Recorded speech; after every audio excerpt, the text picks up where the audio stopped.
بسم اللہ الرحمن الرحیم اللہم صلی علی سیدنا و مولانا محمد مبارک وسلم۔ تمام دیکھنے اور سننے والے ناظرین و سامعین، السلام علیکم ورحمۃ اللہ وبرکاتہ۔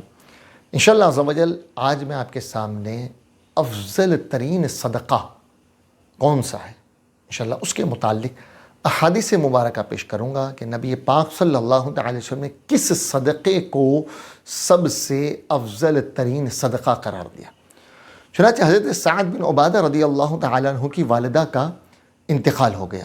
وہ بارگاہ رسالت میں حاضر ہوئے اور عرض کی کہ یا رسول اللہ صلی اللہ تعالیٰ علیہ وسلم، میں اپنی والدہ کے لیے اگر کچھ صدقہ کروں تو کیا اس کا ثواب انہیں پہنچے گا؟ تو نبی پاک صلی اللہ تعالیٰ علیہ وسلم نے فرمایا کہ ہاں انہیں پہنچے گا۔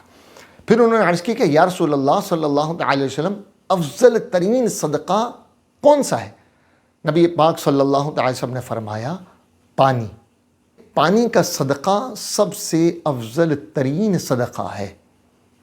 اسی طرح یہ بات بھی یاد رکھنی چاہیے کہ جہاں جس چیز کی زیادہ ضرورت ہو وہ چیز صدقہ کرنا یہ زیادہ افضل ہے۔ مثال کے طور پر کسی شخص کی بچی کی شادی کا سلسلہ ہے اور اسے پیسوں کی ضرورت ہے، تو اسے اس چیز میں ہیلپ کرنا، اس چیز میں اس کی مدد کرنا، یہ افضل ترین صدقہ۔ جہاں کسی کو کھانے کی ضرورت ہے وہاں اس کو کھانا کھلا دینا، جہاں پانی کی قلت ہے وہاں پانی پلا دینا، یہ افضل ترین صدقہ ہے کہ جہاں جس چیز کی ضرورت ہو اس چیز کو صدقہ کیا جائے۔ اور اسی طرح بخاری شریف کی حدیث پاک ہے، حدیث پاک نمبر 1423، نبی پاک صلی اللہ علیہ وسلم نے فرمایا کل قیامت کے دن کوئی سایہ نہ ہوگا، اللہ کے عرش کے سوا کوئی سایہ نہ ہوگا، اور 7 لوگ ایسے ہیں جو قیامت کے دن اس سخت ترین گرمی کے عالم میں اللہ کے عرش کے سائے میں ہوں گے۔ فرمایا اس میں سے ایک، فرمایا وَرَجُلٌ تَصَدَّقَ بِصَدَقَةٍ فَأَخْفَاهَا حَتَّى تَعْلَمَ شِمَالُهُ مَا تُنْفِقُ يَمِينُهُ، یعنی وہ شخص کہ جس نے اتنا چھپا کر صدقہ کیا کہ اس کے الٹے ہاتھ کو خبر نہ ہوئی کہ اس کے سیدھے ہاتھ نے کیا صدقہ کیا ہے۔ جو عمل یعنی کہ جو صدقہ پوشیدگی کے ساتھ ہو، چھپا کر کیا جائے، وہ اللہ تعالیٰ کی بارگاہ میں زیادہ مقبول ہے، وہ اللہ تعالیٰ کی بارگاہ میں زیادہ افضل ہے، وہ اللہ تعالیٰ کی بارگاہ میں زیادہ پسندیدہ ہے۔ آج ہمارا معاملہ یہ ہے کہ ہم کوئی صدقہ کرتے ہیں تو اس کی تصویر سوشل میڈیا پر ڈالتے ہیں۔ ہماری خواہش یہ ہے کہ ہم کوئی چیز صدقہ کریں، کوئی چیز دیں تو ہماری تصویر اخبار میں چھپنی چاہیے۔ سوشل میڈیا پر تصویر ڈالتے ہیں کہ ہم نے جو ہے وہ فلاں غریب کی مدد کی، فلاں کے ساتھ تعاون کیا، فلاں کے ساتھ یہ نیکی کی۔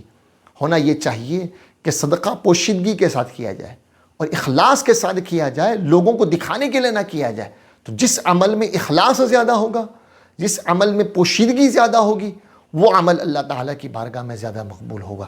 اس لیے فرمایا کہ جو صدقہ سب سے زیادہ پوشیدہ ہے، ایسا صدقہ کرنے والا کل قیامت کے دن اللہ کے عرش کے سائے میں ہوگا۔ اور اسی طرح یاد رکھیے کہ وہ صدقہ اللہ تعالیٰ کی بارگاہ میں مقبول ہے کہ جب صدقہ کرنے کے بعد جتلایا نہ جائے، ایذا نہ پہنچائی جائے۔ یہ نہ کیا جائے کہ میں نے تیرے ساتھ بھلائی کی تھی، میں نے تیرے ساتھ نیکی کی، میں نے فلاں موقع پر تیری مدد کی، میں نے فلاں موقع پر تیرا ہاتھ بٹایا، ورنہ آج تو پتہ نہیں کس حال میں ہوتا۔ میں نے تیرے ساتھ مدد کی، تیری بچی کی شادی میں نے مدد کی، فلاں موقع پر میں نے تیرے ساتھ تعاون کیا۔ نہیں، جو صدقہ کرنے کے بعد، نیکی کرنے کے بعد اسے جتلاتا ہے، احسان کرنے کے بعد جتلاتا ہے، فرمایا کہ اس سے تو بہتر ہے کہ وہ یہ عمل ہی نہ کرے، وہ صدقہ ہی نہ کرے، وہ یہ نیکی نہ کرے۔ جتلانا نہیں چاہیے۔ احسان جتلانے والا اللہ کو پسند نہیں ہے۔ لہذا نیکی کرے، اخلاص کے ساتھ کرے۔ کس کے لیے نیکی کی؟ اللہ کے لیے کی نا، تو اسی سے اجر طلب کرے، بندوں سے اجر طلب نہ کرے۔